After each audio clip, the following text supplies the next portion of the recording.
Ang TNC po ay nakikiisa sa sambayan ng Pilipino para sa isang mapayapang bagong Pasko. Ang bagong Pasko ay simbolo ng bagong pag-asa.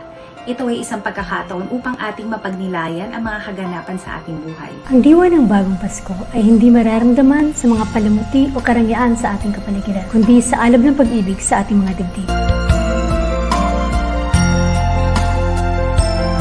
Lahat tayo ay nakaranas ng hirap nitong taon na to. Dahil sa pandemya, nawalan tayo ng oportunidad. Kahit na anong mangyari, pinipilit pa din natin makapagbigay ng saya sa iba. Yan ang diwa ng bagong Pasko. Para sa akin, ang bagong Pasko ay hindi concerned sa handaan o sa mga regalo. Sharing, giving, taking care of each other. Sana simula ngayong bagong Pasko, ganun na lahat tayo.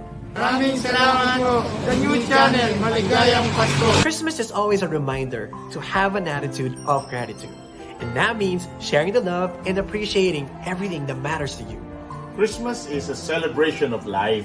And let us all be grateful that we are enjoying God's gift of life.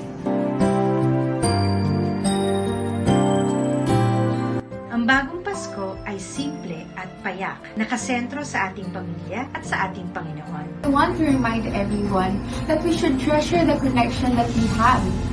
We have our friends, our family, and of course, Jesus Christ.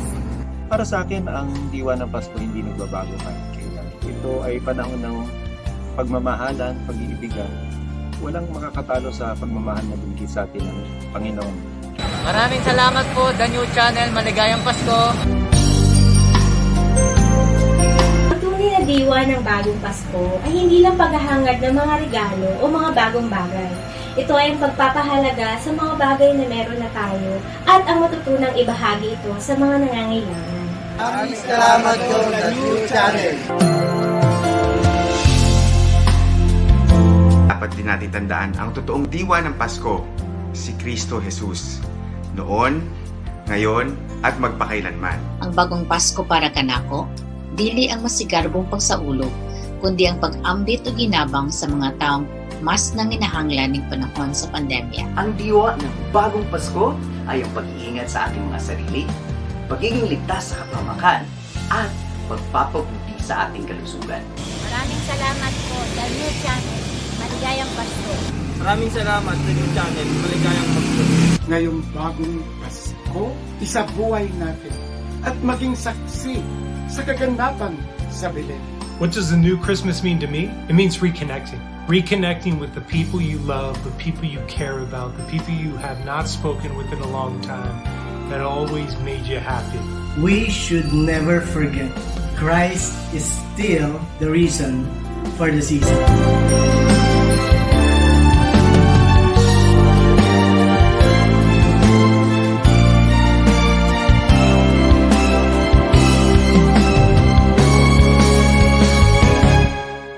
The new Christmas for us is focusing on the basic unit of society, which is your family, and virtual togetherness with friends and relatives.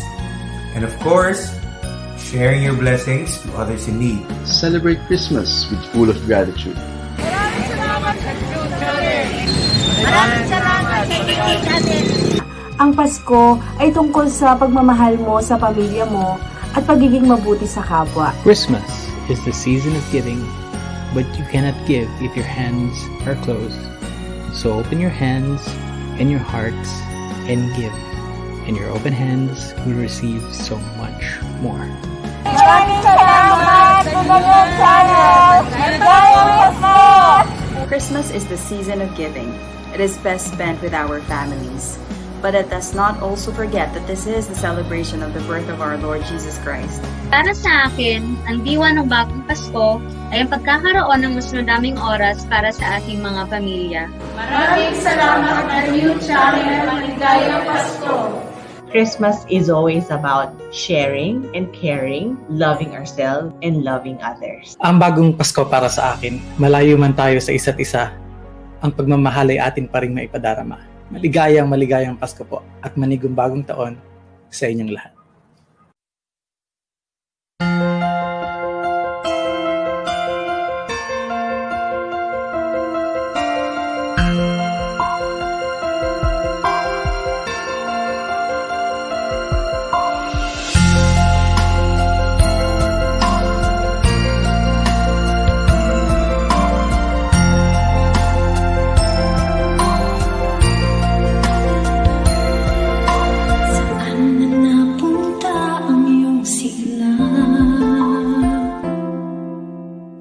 Isalapin mo'y naglaon na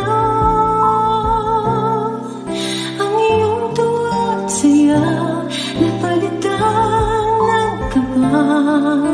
Itatanong kung may pag-asa pa.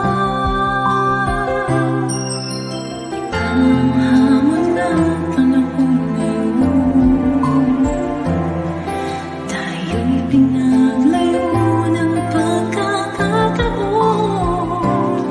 Ngunit di ka nag-iisa, huwag ka nang mangangamba. May kasama ka kahit nasan ka pa. Malayo man malapit din, ang Pasko'y darating pa rin. May luha man may ngiti-ngiti, basta tayo'y magkapiling. Sa mundong nagdidilim, tala niya'y maglilinig. Ang pagmamahal sa puso mo, ang diwa ng bagong Pasko.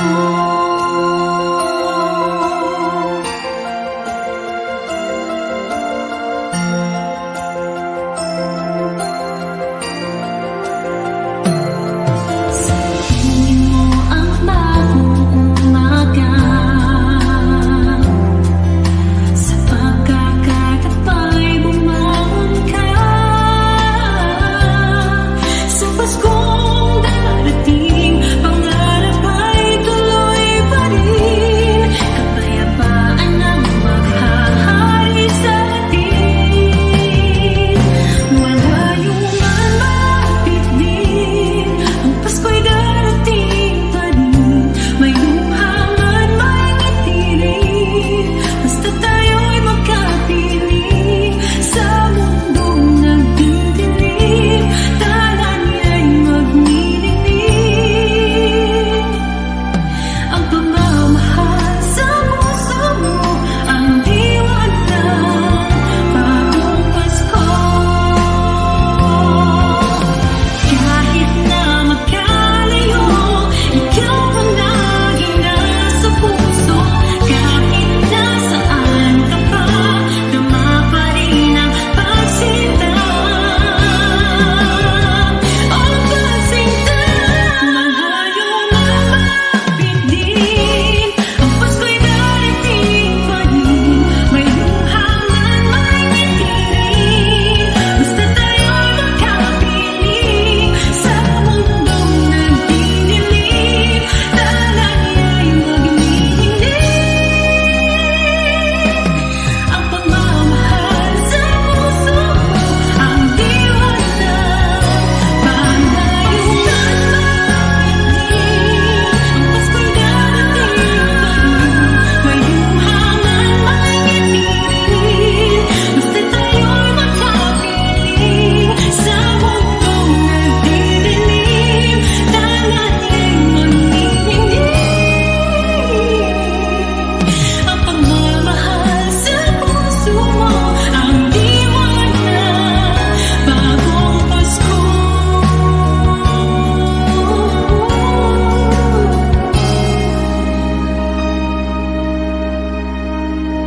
Pagmamahal sa puso mo, ang diwa ng bagong Pasko.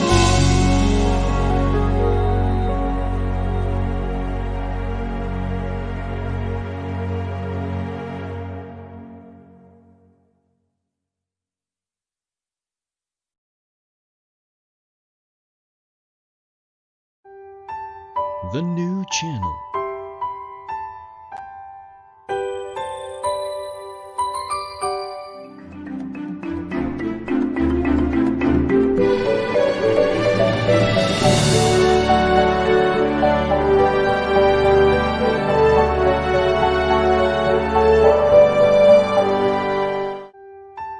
The new channel.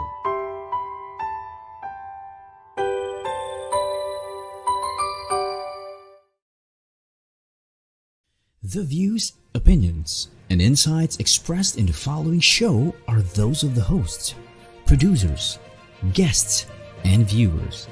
They do not necessarily reflect the position of the channel. Viewer discretion is advised. Hey, we're the Talkers. I'm Chino. I'm Tricia, and you're watching After Shift, powered by the new channel. Helping you see the new you.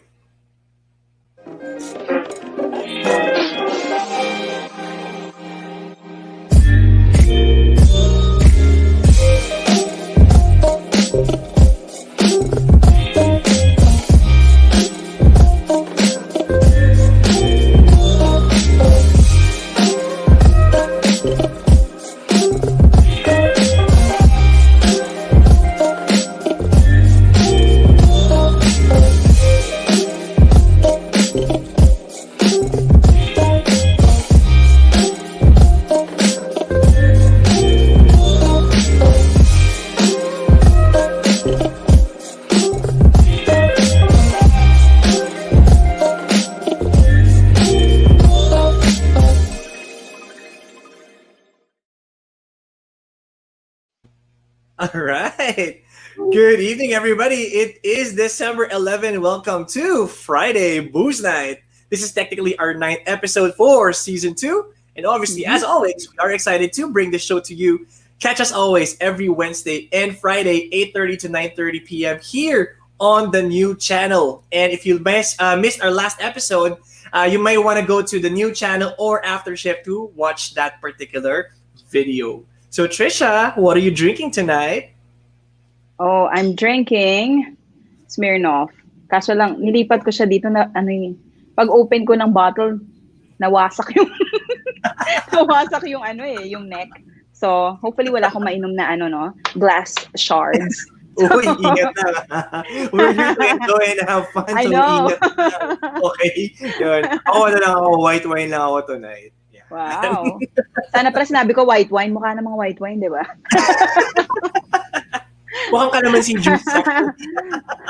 Right. So, as we've mentioned, every Friday night, we will ask you to bring your favorite drink. And I hope all of you are safe and do spend the night with us. Wag na kayong lumabas. And stay with us the whole 1 hour because we will have a lot of things that we need to talk about and exciting things that we need to talk about. Diba? Yes. Ano pa ba? Guys, labas nyo na yung mga drinks nyo. It's not limited to alcoholic drinks. Any drink will do. Mas importante is you get to chat with us tonight. And just like the same format that we had the 2 episodes ago, we are going to be asking, our viewers to interact with us. We are going to be reading a lot of comments today. A lot of our discussions would actually revolve around the comments. So please, we are highly encouraging everybody to join us tonight on Friday Booze Night. And Tricia, 14 days na lang. It's already Christmas. Sobrang excited ko yan, di ba? Again, what are you looking for to sa Noche Buena, Chino? Anong inaabangan mo sa Noche Buena? Looking forward ako lagi sa it's just really having dinner with family.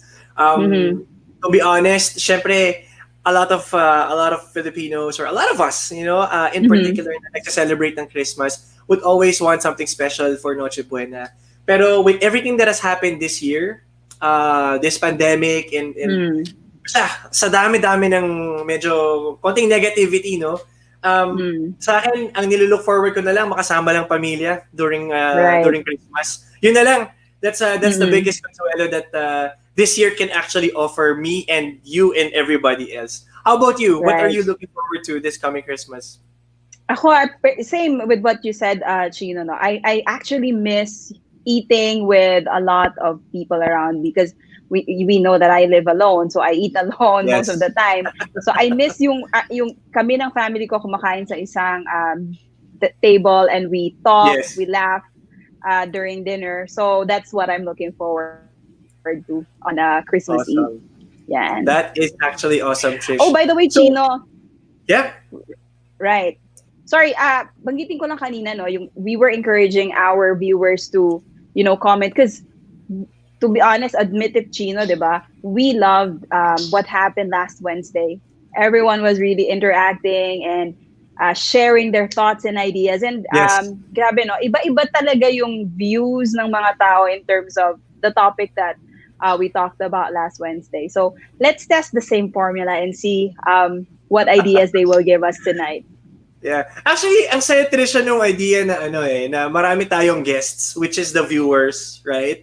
Our audience tonight, or each and every night, as compared to just having one guest on the show. Okay naman din yun. Pero wala lang, ang saya lang makipag-interact talaga sa mga viewers natin. And again, we are very much looking forward to your thoughts, your comments on the topic that we actually have tonight for Friday Boost Night. And by the way, ang gagawin din natin dito, same format, we are actually going to tie it with the previous episode, with the previous topic that we had, which is yung cheating. Cheating, diba? Medyo mainit talaga last Wednesday. But yeah, tama, last Wednesday. And try nating painitin pa rin ang ating gabi ngayong Biyernes.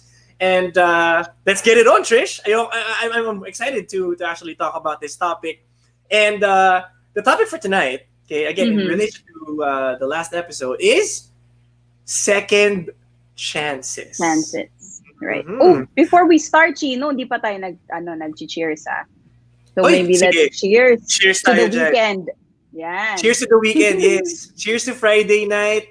Cheers to 14 days left, and cheers to the weekend. Woo, before Christmas. Grabe. Sarap. Anyway, so going back, okay? Second chances, okay? On our poster, we actually mentioned some questions there, right? Do people still believe in the saying "love is sweeter the second time around"? Correct. So again, audience, I want you to take down notes, and I want you to share your comments with us in relation to these questions that we will be asking. Another question, Trish, that we have there is: will you give it another try? And when we talk about giving it another try, we're talking about love here. We're talking about your relationship here. Whether it be dating stage pa lang or you're in your married life already. If in case something bad happens, are you still willing to give it another try? Pagka naghiwalay na kayo, are you still willing to go back to your ex? Okay? For whatever reason, we're gonna talk about that too. And last but not the least, para sa akin, Trish, most important question of all time in relation to this topic, is it still worth it? Worth it ba to go back? Worth it ba to give it another shot? Worth it ba to give him or her a second chance? Yeah. Correct. Trish, ayun muna yung unang tanong natin, Chino. Bakit ba, why do you think it's still worth giving it a second chance? Ano sa tingin mo yung reason? Why people would still, try it one more time? The first and I guess most common answer to that particular question is because they love the person. They're head over heels about the person, regardless of what that person did, whether it be cheating or miscommunication or whatever. Bottom line is you give another shot, towards that person in relation to your relationship because you love the person very much. As in, normally kasi you get over naman someone if you probably find someone else, diba? Or pag meron ka na, nagde-date ka na ulit or something. But until such time that happens and you're still willing to give this a shot, it's really primarily because you still love this person. Ikaw, Trish, what do you think? Minsan kasi, di ba, we think it's love. Pero, I'm also thinking, baka mamaya it's just attachment, Could be. Could diba? be. Diba? You've been together for the longest time and you've invested enough in this person, like your time, money perhaps, diba? You've already saved up or something. Yes, You bought stuff together, you live in the same house, and your family knows him or knows her, your friends likes him or her, diba? So, siguro yung mga ganong bagay, I think you would consider it. That's why you are going to give it a try or you're willing to give it a try. Siyempre kasi minsan akala natin love yun eh. But it could just be, an attachment to the person. Actually, ang mas pangit nga na term that you can use in relation to you just said is obsession. Nako, ibang topic or ibang ideology. Pero para sa again, by the way, to all our viewers out there, we are not experts. We are not gurus.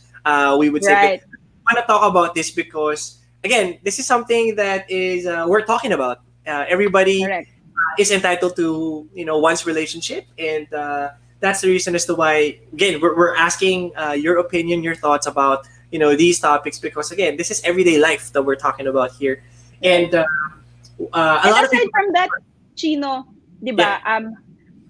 I think it's also important to share that both of us experienced that, diba? Like we gave some, diba? We gave our exes, a second chance, but later we'll talk about if it worked or not.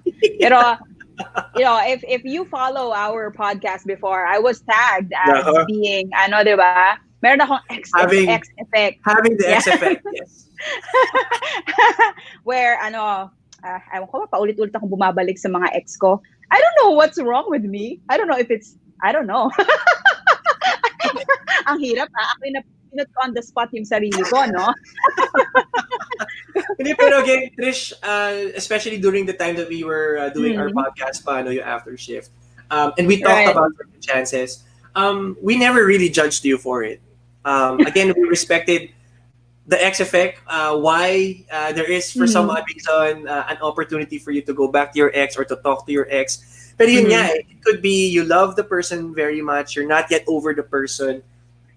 I don't want to say that you're obsessed about your ex. It's just that siguro you value the friendship that much and the relationship that much. Right.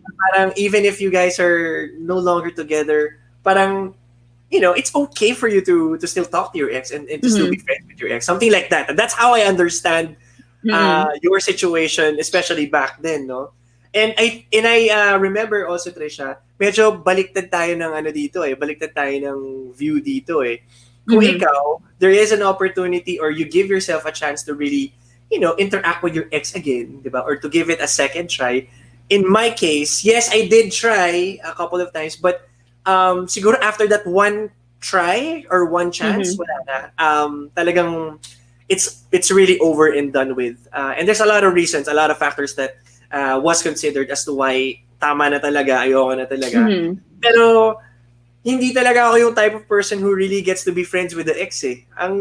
For me, it feels awkward, it feels weird. And if ex na kasi para sa akin, over na yan talaga dapat eh. You're supposed to be done with the person. Pero yun nga, in your case, hindi naman agad-agad, diba? Anywho, to be honest, Chino, I just wanted to point it out. Ako, friends naman ako with my exes. Good for you. I mean, eventually, I'll be friends with them, diba? I mean, friends na, and not in well, I do have exes in which I would still meet kasi we belong to the same circle of friends. Pero siguro dun nagsisimula yung second chances when you're still communicating with your ex and you still talk kasi minsan, di ba, hindi mo maiwasan you get to flirt with them.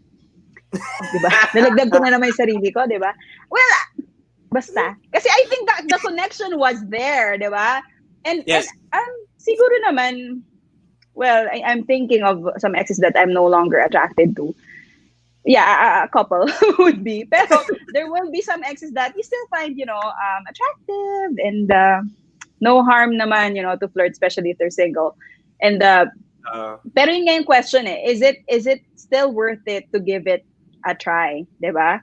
Right. Let's take a look at some of the comment section. Yes. The comments. Actually, I'm excited to check the comment section about this particular question. Tingnan natin. All right. Comment section, please. Again, kanina when we started the show, nakakita na ako ng mga suki viewers natin I know. Thank you guys for really tuning into Aftershift. Again, hindi naman buong Aftershift without you guys. So that's the reason as to why importante ang comments nyo lahat. Yan, si Yanina. Hello Yanina, welcome back to the show.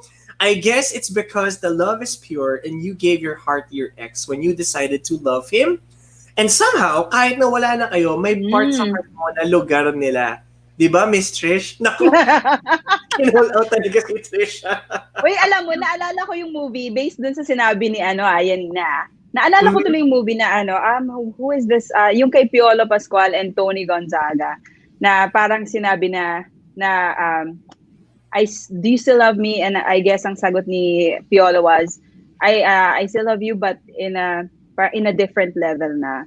So, feeling ko totoo pa rin naman yan. I mean, there's still a part of you who still loves that person, pero ibang level na ng love. It's no longer that romantic, committed feeling, di ba? I totally agree. Thank you so much, Sharina, for your comment. Ayan, sabi ni Dayan, oy, si Dayan ang owner, by the way, of This Closet. Hello? How can you say sa ex na na it's over, pero ang totoo, hindi pa? Naku, isa pang matinding question niya, Trish. Yes. Pero, I mean, based on your conversation with your ex, it's really over. Pero hindi talaga yun yung gusto mong na sabihin. Na talagang at the end of the day, hindi pa over. I still have feelings for this particular person, and yet we are already drifting apart, or we're already minding our own ways. So, ano tingin mo dito, Trisha? Thank you, Diane, by the way. So how can you say sa ex na it's over, pero actually, minsan kasi you just want to have that facade na you're strong, that you can do this, I'm better than you, or I can, it's your loss, not mine. Pero ako, to be honest, mas okay pa yung magpakatotoo ka, di ba? Yes. You tell the person your real feelings, and para at the end of the day, no ragrats. No ragrats. It's mas okay na yung diretsahan, straight to the point. Mas maganda nga if in person because I'm pretty sure a lot of folks here would just end up texting the person, ayoko na, break na tayo, kasi nga hindi kayang harapin. But if you really love the person, regardless if gusto mo na makipag-break or hindi, what's more important is you just talk to the person straight up. Tell the person kung ano talaga yung feel mo. Kung ayaw mo na talaga, cite some reasons, diba? I'm sure you have reasons kung bakit ayaw mo na talaga. Pero ang totoo yan. Ang reason na naririnig yung it's not you, it's me. Diba? Don't think that the breakup is because of you. You're lovable. Ay, mga gumaganyan pa. Pwede ba? Tigilan niyo ako. Hindi, ito pa. Meron pa isang mga banat na matindi. Parang, someone else deserves you better. Diba? Yung mga ganyan. I need space. Ano ka, astronaut? Yan, tama. I need space. Yan. Pero comment tayo, nakita kayo na si Bang King. Hey, King. Sa partner mo ngayon, okay lang ba na friends ka pa din sa ex mo? Yung ganong factor. Okay. So, thank you, King, for sharing or for commenting on that. Ang sinasabi ni King dito is, yung current partner mo, current girlfriend, okay lang ba? Boyfriend, okay lang ba na friend mo yung ex mo? Diba? Trish, what do you think? Ikaw, based on your gut feel, on your experience and whatnot, ano tingin mo? Sa experience ko naman, if you made your partner secure, that it's just genuine friendship and there's nothing going on, siguro okay lang naman.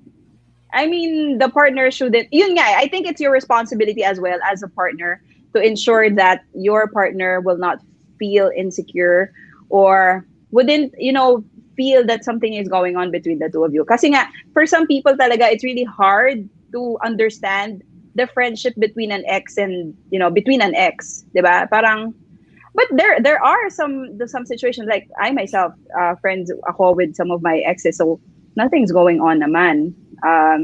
So yun lang, I think it's your responsibility to ensure that your partner is secured. Yeah. Diba? Ikaw, Chino, what do you think? Ako naman, natawa? Siguro lang, out of respect to my current partner or to my current wife, talagang to my wife, it would be better to not really just talk about it, number one. And second, to not be friends at all. Again, iba-iba ng sitwasyon.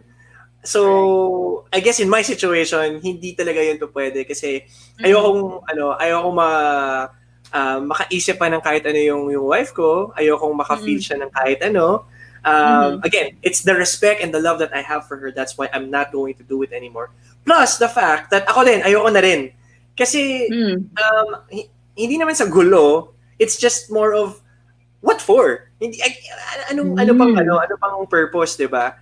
And siguro mahirap yun sa current partner, ha? Ito naman, opinion ko naman to.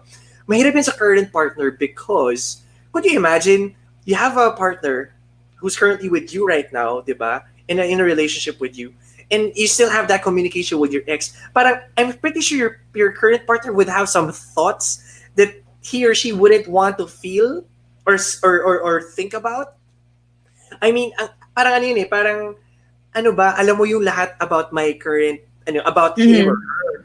And yet, alam mo yun, parang, nandito ako, current mo, na hindi mo ko bibigyan ng importance or hindi mo bibigyan ng value yung ginagawa ko. Parang, why not start fresh with me? Why can't you get over that first, yung the previous one? Start fresh with me. That's supposed to be what we're doing right now. And yun nga, kaya ako naisip talaga na hindi talaga appropriate, in my own opinion, to really get in touch with the ex or, again, be friends with the ex for that matter. So, it's the respect and the love that I want to consider. May point ka naman dyan. I guess siguro yung saying na you make peace with your past. Pero say in that situation, doesn't necessarily mean that you need to be friends with them. But ako kasi yung talagang ginastify ko, no? Hindi naman. Ako kasi, some of my exes, we belong to the same circle of friends. Like, syempre, hindi maiwasan na when you have your reunion, yan, magkikita kayo. So, I think for me, yun lang, siguro, you just need to make your partner secure about it. And, dalhin mo siya, di ba? Pag lumalabas kayo, di ba? So that they'll feel comfortable. Let's check one more comment, Chino, before we go on of course. A break. Yeah, sabi ni Bridget, your best friend. I think it's a case-by-case basis for me. If the breakup was amicable, then maybe. Maybe. Yeah, totoo naman yan. Kasi kung yung breakup really was not amicable, definitely one party will be bitter and you don't want to be friends with that particular ex anymore. So I would agree with that. There are some exes naman na dapat hindi na talaga kinakausap.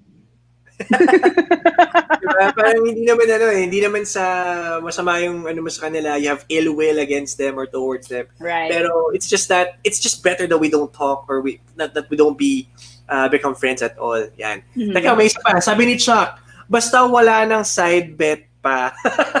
Oo. Cheers ako dyan. Cheers tayo dyan.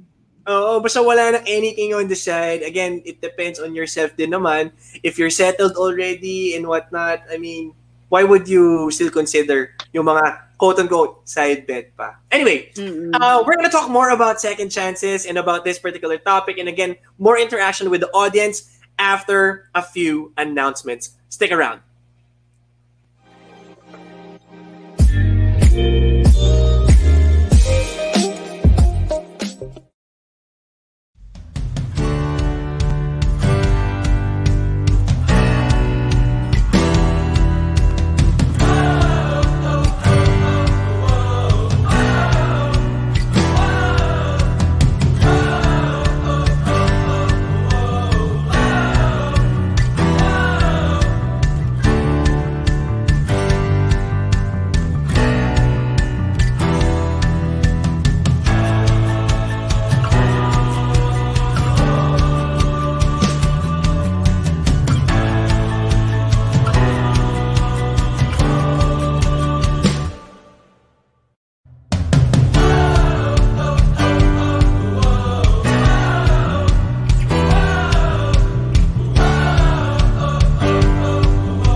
All right.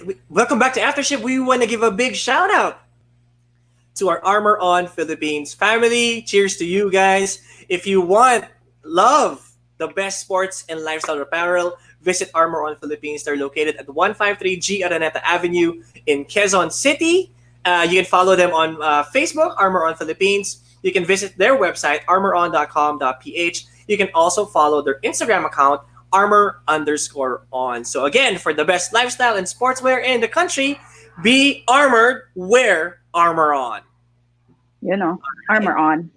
Armor On. You might then.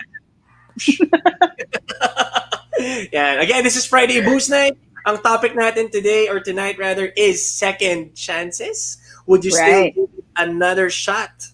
Okay? Is another question that is actually tied up to this particular topic, Tricia. Ikaw, tatanungin kita, Trish. Diretsahan na. Okay? Will you give it another try? Susubukan mo pa ba? Ano bang factors to consider as to why would you still give it another try? Or would you not give it a try at all?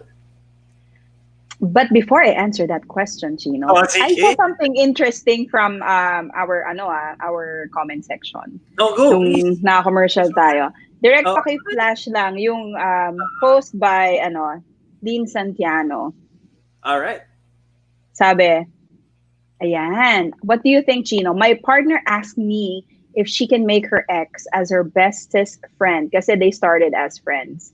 Pero I cannot. What do you think, Chino? Are you on her side on this? Yes. 110% lean, Santiago. Okay, shout out by the way to you. I am perfectly on your side on this one. Hindi dapat bini-best friend ang ex, especially if your current boyfriend or partner is in a relationship with you right now, like as we speak. Okay, kayo tapos mag-best friend ng iba yung partner mo, parang it's a bit off. Dapat ikaw ang best friend. Tama. Take note. Ulitin ko yan, ha? Dapat, once you get into a relationship, ikaw na ang magiging best friend ng partner mo. Okay? I know and I understand some of you might say, kaibigan ko na to even before pa eh. Wala namang problema eh. If friend mo yan even before pa eh. Pero, you should know your limits. You should know your boundaries. Kung ano man yung mga nasi-share mo before with, your very close friends, your best friend na ex mo na, there should be a limit, and that has to already be targeted towards your current partner na. Dapat lahat umiikot na sa partner mo when it comes to private stuff na normally dinidiscuss mo with your ex or with your best friend, di ba? So yun, dapat yung current mo is your best friend now. Dapat yan ang magiging situation. Trish, what about you? Right. Ako naman, I see where I'm in the middle of this one. Parang I'm somewhat approving of it, somewhat not approving of it. I guess it has something to do with, again, meeting in the middle. Kasi if she wanted, diba, if she wanted to if she's not comfortable, if Lynn is not comfortable, diba, with her partner, having the ex as a best friend, then I guess, and also if the partner wanted to, I guess they need to meet in the middle. Like, maybe, alam mo yun, alam kung ano yung pwede, ano yung hindi pwede. You need to listen ano yung concerns ng partner mo, why she or he is not allowing this. And siguro you also want to hear the side bakit.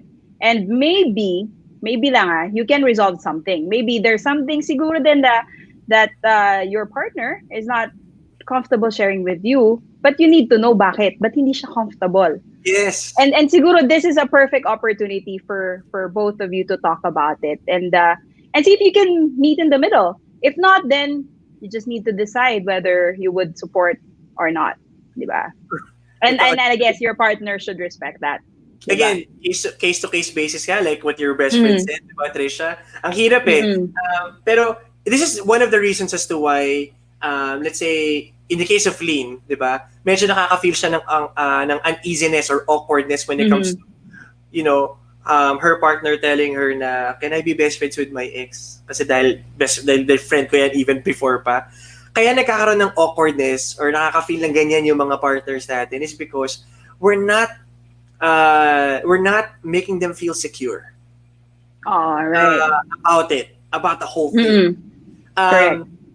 The reason as to why people would get paranoid is simply because walang security, walang assurance na binibigay dun sa current partner. And that's why automatic, since wala kang pinapa-feel na gano'n, you're not doing your job as your partner. Sorry for using the word or the term job. Okay? Hindi naman dapat trabaho to, no? Pero ang sinasabi ko lang is you have an obligation or you have something towards your partner that you need to fulfill. Para ma-assure, maka-feel ng security yung partner mo. Pero kung wala kang pinaparamdam na ganyan, you're not doing anything, then don't expect your partner to not think about that. Iisipin talaga yan. There's going to be a lot of different chances or opportunities for you to argue about this thing na ex mo na pinag-aawayan pa rin natin hanggang ngayon. Dapat tapos na yan. It's over, right? But again, the assurance or the security is what's lacking in a lot of relationships. Kaya nagkakaroon ng conflict. Correct. And I think healthy ba yung attachment that your partner has or have with the ex? Kasi kung hindi naman siya, a healthy attachment, then it shouldn't. She or he shouldn't focus on that particular ex, diba? And I'm sure marami naman siyang ibang friends that exactly, diba, that your partner can consider as a best friend. Yeah. Trish, hold on Diba, alam ko meron akong question sa'yo eh. The question is, will you give it another try, diba? Pero before we jump to that, may follow-up lang ako in relation to what Lean commented on, no? What if, bigyan ka scenario what if your current partner is actually good friends with your ex? Ex ko? Oh, ex niya? Ex mo, okay, good partners, or sorry, not good partners, but good friends with your current partner.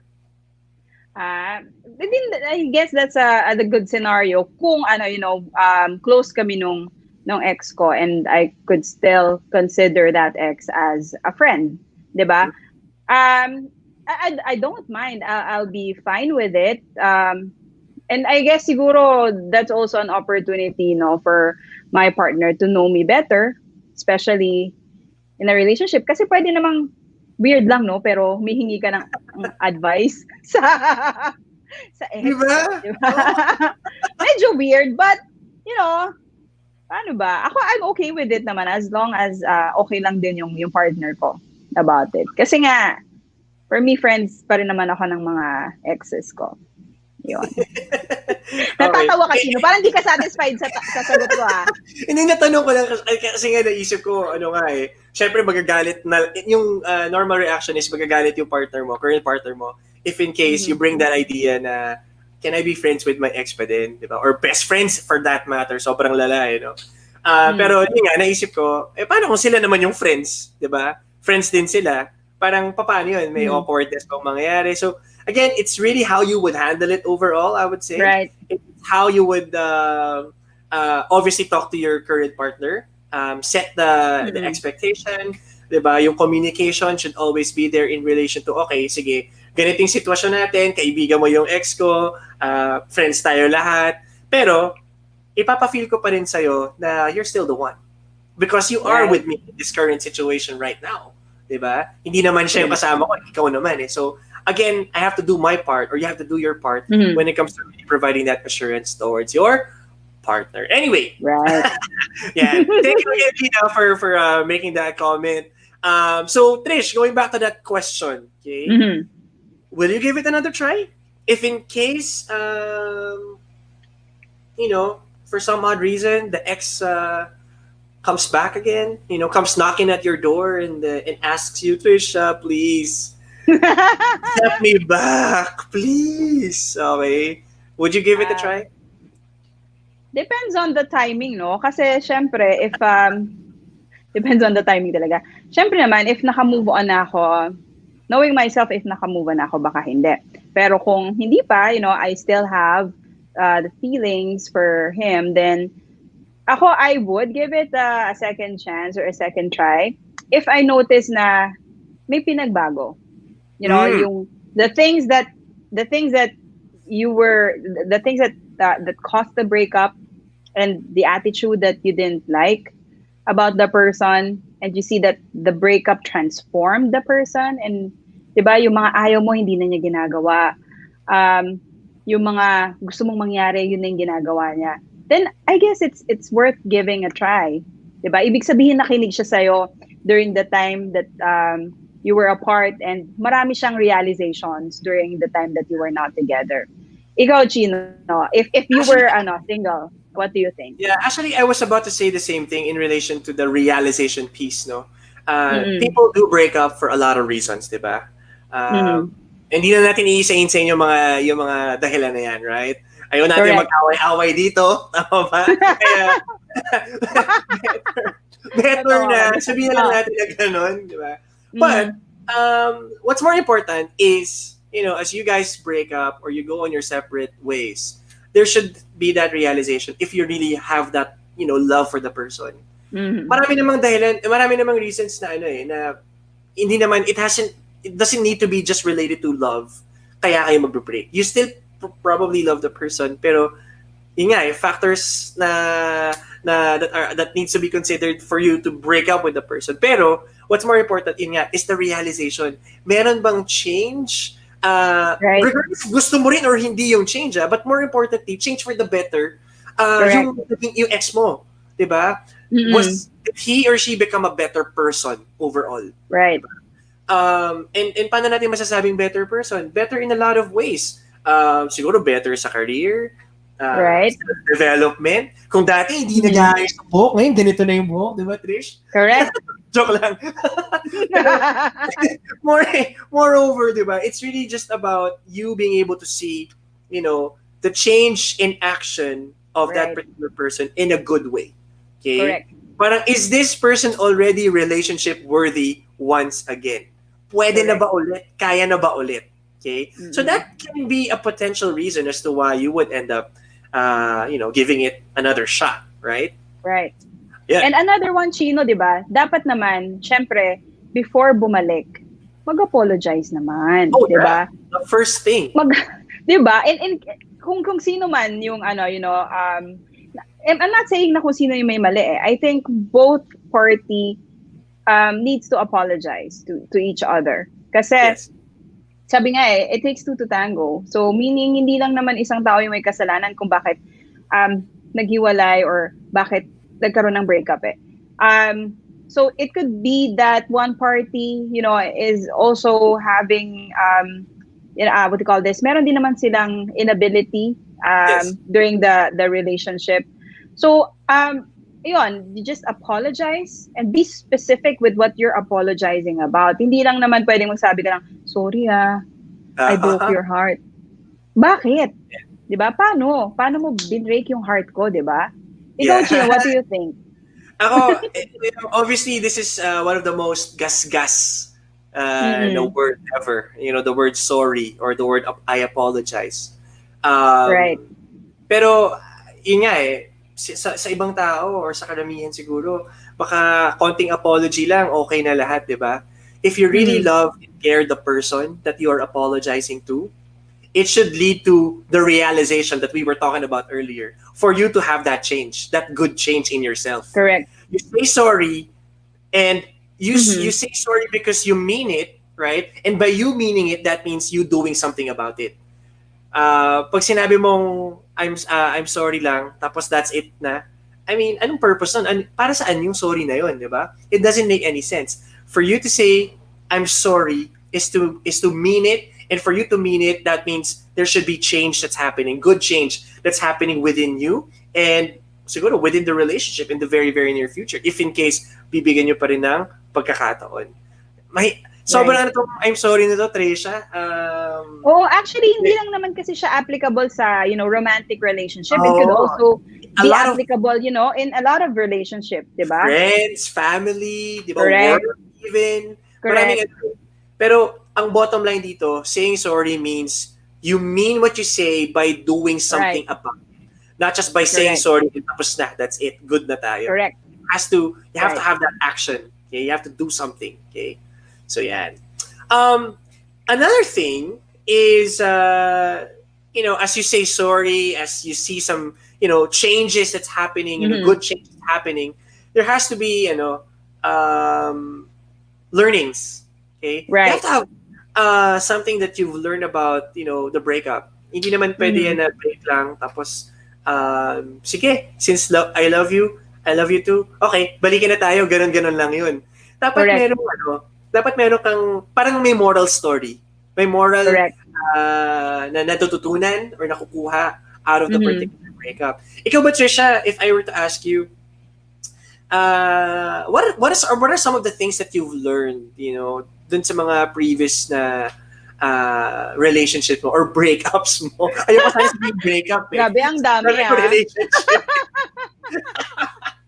Breakup na lang. Yan. Ang tanong, may natutunan ba ako?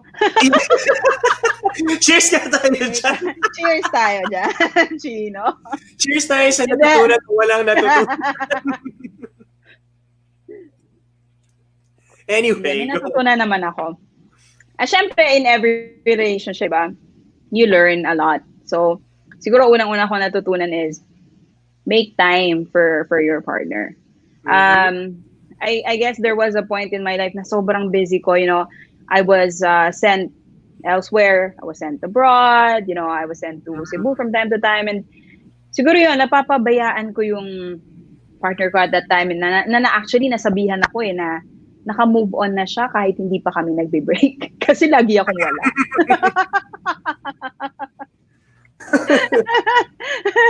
Mga ganon. Another one siguro is, right now, what I'm learning is I'm learning more about myself. And, sabi nga, currently, I'm focusing on myself kasi this is the perfect time for me to love myself, diba? And improve on myself during the breakup. And I agree what you said, Chino, no? Dapat may natutunan tayo sa relationships and sa ending ng relationship. It's either you learn more about yourself or you learn things that would help you when you meet the next person, diba? Na, since I've learned about this, I will no longer do this. And it would help me become a better partner for my future husband or for my future wife, diba? And yun siguro yung importante sa lahat because not a lot of people realize na pag nag-break kasi ang iniisip agad nila, hindi na ako mahal ng taong to or dinadown nila yung sarili nila. But actually, the breakup is a perfect opportunity for you to discover more about yourself na maybe hindi mo naisip when you were in a relationship eh. Kasi mas focus ka dun sa tao and you get to forget yourself. Yon, mga ganong bagay ba, Chino? Actually, mamaya ako magko-comment dyan sa mga to some of those. May comments ka talaga? Hindi naman, more of reaction. But before we go that way, we'll pause for some announcements. Stay tuned. Aftership will be right back.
right, welcome back to After Shift.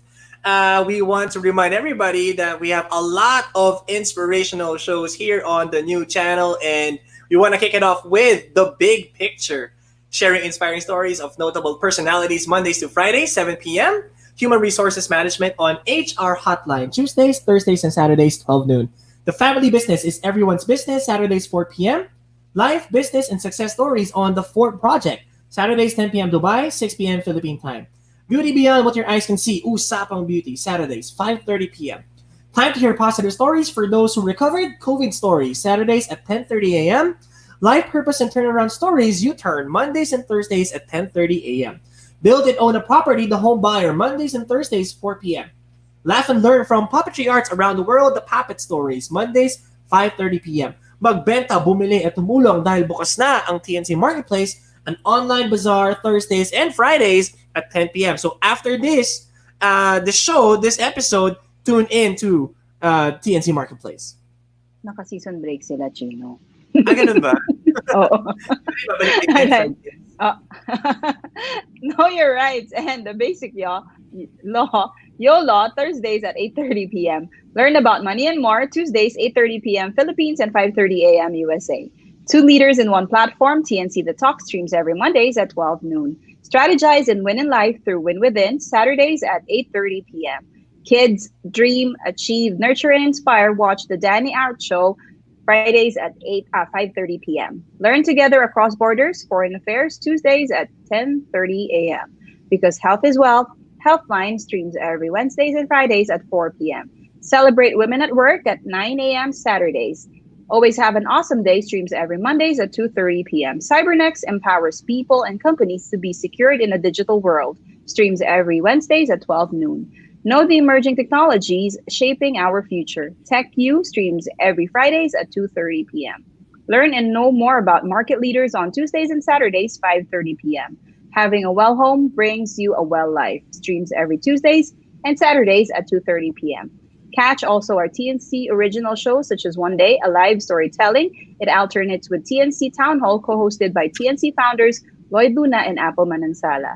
So this is a show where we talk to you, our valued audience. More upcoming TNC shows that you will surely love and inspire you. So please follow our channel on Facebook and YouTube and let us help you see the new you. The new you it is. If you enjoy watching, please follow after_shift on Facebook and Instagram. Again, our handle is after_shift. Yan. Right. Trish, comment section. Tingnan natin ang Take a look comment at it. section natin. Yes.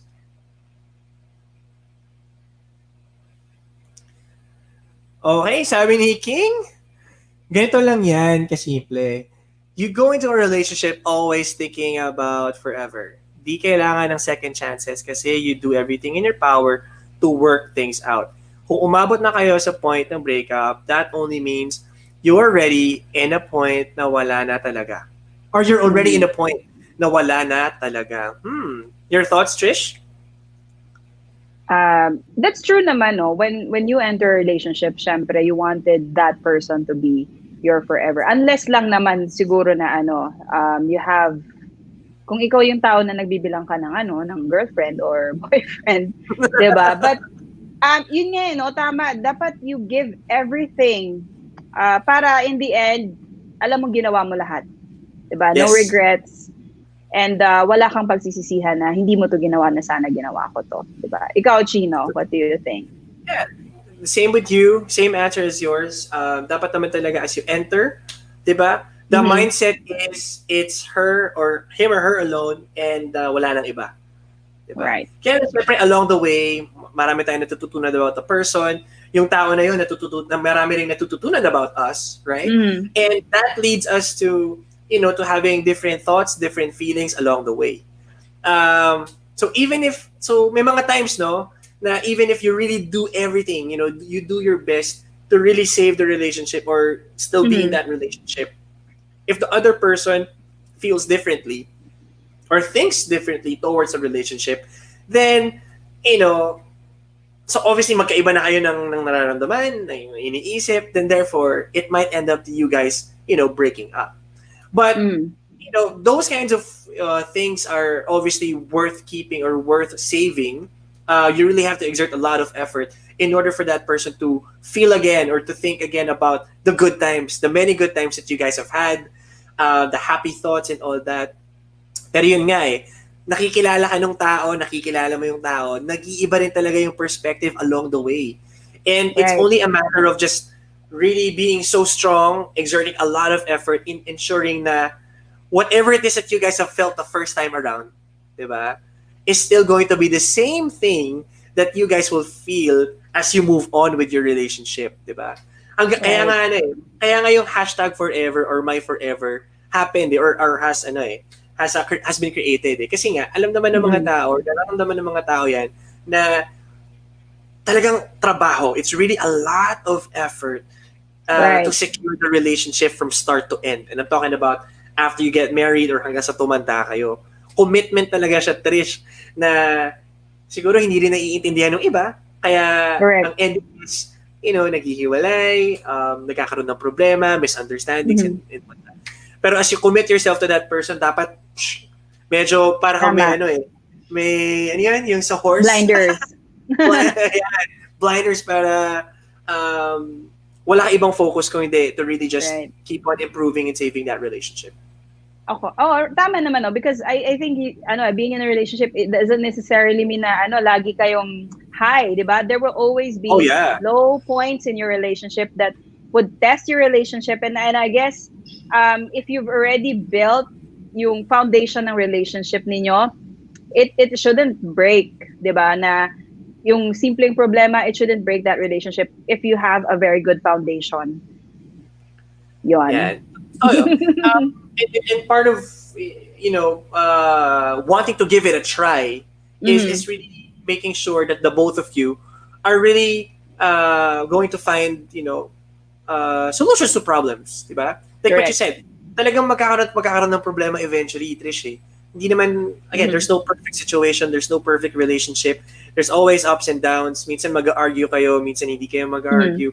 But what's more important is pareho kayo, you're both on the same page when it comes to really finding solutions, to any issue or concern that you guys may have. Para lang yung call center kayong dalawa, you guys are providing customer service towards each other. Yung mention ko sa last episode, yung love language. Kailangan you understand both your love languages para you would actually do or exert effort in providing the love language that your partner has para again mag-last yung relationship. Yan ang yan ang isa sa mga, again based on my own personal opinion, yan ang isa sa mga major players in the game when it comes to really saving a relationship. Know the love language and really be on the same page when it comes to finding solutions to problems that you guys may have together. Speaking of solution, Chino, since that you've mentioned it already, I guess that's one indicator na you're ready to take back an ex or maybe you can give this person a second chance is when you guys are ready to find solutions on the problems that you had in the past.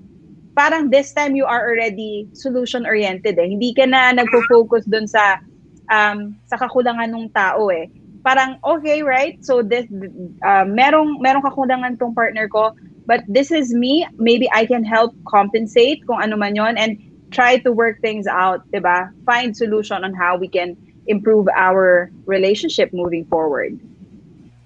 Ikaw, Chino. My thoughts on this is that a lot of people kasi have the tendency to really, like what you said, see the negative in their partner. And minsan, because, they always see the negative in their partner, it's becoming a cause of, them being provided that reason of okay, sige, puro mali na lang, puro away na lang, okay, mag-break na tayo. Yung iba kasi humahanap lang din ng dahilan to just really get out of the situation. Instead of finding that solution or working with your partner and finding out a way on how you can actually deal with the problem, yung iba scapegoat or they're using it as an scapegoat. Ang pangit na ugali mo, sigaw ka na sigaw, or lagi mo akong inuutusan. Yung mga ganyang akala mo sa akin, ganyan. Yung mga ganyan. So, yung ego, syempre, nagsasalita again. But more importantly, as you get into a relationship, you're going to be able to find solutions to problems if you are selfless. If eventually you think about not just yourself, but about the two of you, ano bang pwede natin gawing dalawa to save us, the two of us? Because at the end of the day, pwede namang it's us against the world eh. Hindi naman pwede, hindi naman kailangan na magkaaway tayong dalawa eh. At the end of the day, magkakampi kayong dalawa. You should be a team. Yes. Right. Team kayo pareho. So, bakit tayo iisip or gagawa ng paraan para sirain lalo yung relationship, 'di ba? There has to be cohesiveness between the two of you. And again, it starts with the two of you too, 'di ba? Yung mag-uusap kayong dalawa, again, thinking of what else can be done to save the relationship.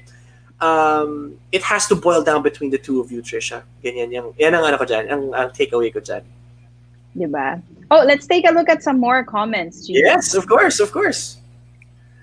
You know, Yanina said, I agree with Miss Trish, breakups are teaching us a lot of things and make us better. Parang rough surface na niliha ng mga relationship na hindi. Naging happy ending. It is also a place na pinagdadaanan at hindi, it's also a pace na pinagdadaanan lahat at nang hindi tinatambayan. Yes, masakit yung breakup, but still may collateral beauty.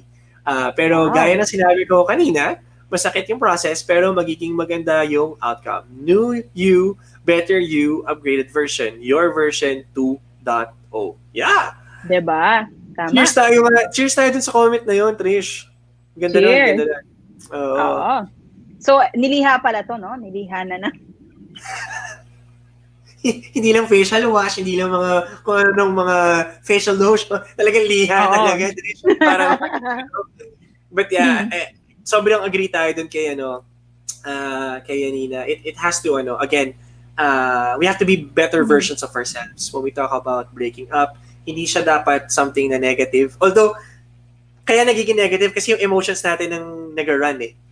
Remember, the brain is above the heart. You know, you always have to think about what's going to be better for you guys, what's going to be better for yourself, as compared to letting your emotions run everything, no?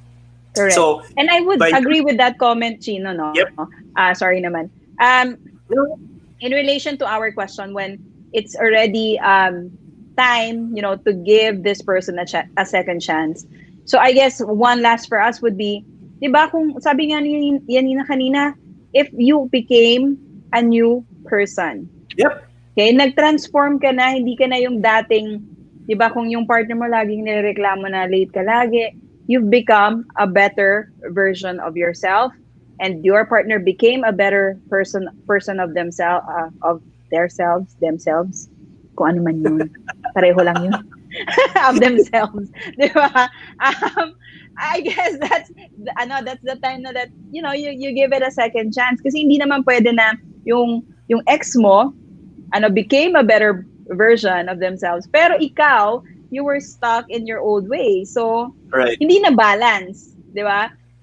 So, it's either magbe-break lang ulit kayo or magbabago yung isip ng ex mo. Di ba? Na baka a second chance is no longer gonna serve us well. Yeah, itong mga pinag-uusapan natin na to, especially the last part that you said, Trish, hindi na yan related to love. It's the ways yung ugali, 'di ba? Yung attitude. Right. Minsan kahit mahal mo yung tao, if the attitude is still the same, hindi nagbago, walang changes, you would activate your brain and you would end up, saying, you know what? Let's call it quits, tama na to, hindi to mag-work. Yung iba naman, nagpapakamartir, laging ito ang activated, puso ang activated, and would accept everything. Pag tinanggap mo naman lahat, ang nagiging tendency is that, your partner abuses you. Mentally, not naman physically, but more of mentally and emotionally. Kasi, ang iniisip na ng partner mo, kahit naman anong gawin ko, whatever happens, he or she will still love me. So, I don't need to improve myself. I don't need to better myself, right? I don't need to be the 2.0 version of myself. Right. Because, my partner loves me for me. So, hindi pa pwedeng ganun, Trish. Dapat, you have to have a responsibility towards your partner. And when I say having responsibilities, that means always putting your best foot forward kahit na kayo na, kahit na married na kayo, kahit na matatanda na kayo. I mean, this person is the most special person in your life. Okay? If sa ibang tao ba, nagbibihis tayo eh. Sa mga meetings natin, nagbibihis tayo. We wanna look good always in front of different people. Why not in front of your wife or your husband? I mean, correct. Diba? And again, maraming reasons na kung bakit talaga nag-end ng breakup, ay nag-end ng relationship or nagbe-break is because yun nga, natitake na for granted yung partner. So, that's really all I gotta say about this particular topic, Trish. Second chances. Right. What about you? Meron ka pa bang ibang gusto i-share sa ating audience? Well, siguro lang to conclude, no, I believe in second chances, provided that yung mga na-mention natin was already, excuse me po, no? Excuse me, Mike Enriquez. Excuse me po. Excuse me po. So I think yung mga na-mention natin na if that person already improved, they apologize, you focus on solutions and you became a better version of yourself. Yes, support ako sa second chances. And again, as long as walang physical abuse that is involved, emotional abuse, definitely go for it. Give it a second chance if you still love the person. Hold on, meron lang comment dito si Dimple. Hi Dimple, by the way. Welcome to the show. Hi Dimple. I agree. We learn from breakups and it feels good pag makabangon ka ulit. Di ba, Tricia? Oh, I agree. I agree 100%, Dimple. Yes. Amen, Tricia. Ayan, sabi ni Dimple. Again, Dimple, hello and welcome to the show. Ako, last takeaway ko na lang, Tricia, in relation to this one is we have that last question, diba? Is it still worth it? Okay? Right. It is worth it if you love each other, if you guys are on the same page when it comes to finding solutions, and if you both want to solve your problems. Kasi hindi pa pwede isa lang eh. Yung iba minsan, isa lang ang nagsasolve, yung isa, sige, kung ano man ang mo, edi yun na lang. Sunod diba? lang ako. Sunod lang ako. No, the both of you has to be on the same page when it comes to really solving problems. If those are sige, yung third and final would be, of course, yung communication. Lagi namang may communication dyan eh, di ba? So, if those are actually fulfilled, then I would have to say, yes, it is still worth it. It's still worth going back. It's still worth giving that person a second chance. And, yung iba sinasabi, hindi naman na mag-work yan kasi first time na hindi na nag-work eh. What about the second time? Hindi malamang hindi na mag-work. Hindi mag-work if those factors that we talked about today were not applied. Pero kung may realization, bago yung tao, for the better, then why should it not work? Okay? Love is love at the end of the day. Correct. So, love is still stronger than anything. That's why second chance, okay yan. Basta fulfilled lahat ng mga pinag-usapan natin today. Right. So, another episode has ended, Chino. But before we end, cheers naman tayo dyan to our audience or to our viewers na, grabe, mga batikan sa relationship. Oo. Ang mga viewers natin, yung mga gurus eh, sa totoo lang eh. Sila talaga mga relationship gurus. So thank you guys for sharing your thoughts about our topic for today. So yan, cheers kami ni Trish para sa inyong dalawa. Para sa inyong lahat, rather. Woo! All right, Trish. Another episode has passed. Again, thank you to everybody. I hope you guys enjoy your weekend. Again, 14 days na lang before Christmas. And we'll see you guys again next Wednesday, 8:30 p.m. here on the new channel. We have a special guest. Hindi ko na muna i-reveal kung sino. Sana hindi mag-back out. Joke lang. Hopefully. Nilangin mo na malamang hindi na mag-back out yun. Hindi na mag-back out yun. Sino ba siya? So yun nga, again, catch us again on Wednesday, 8:30 p.m. here on the new channel. So with that, Talkers signing out. Have a great weekend, everybody.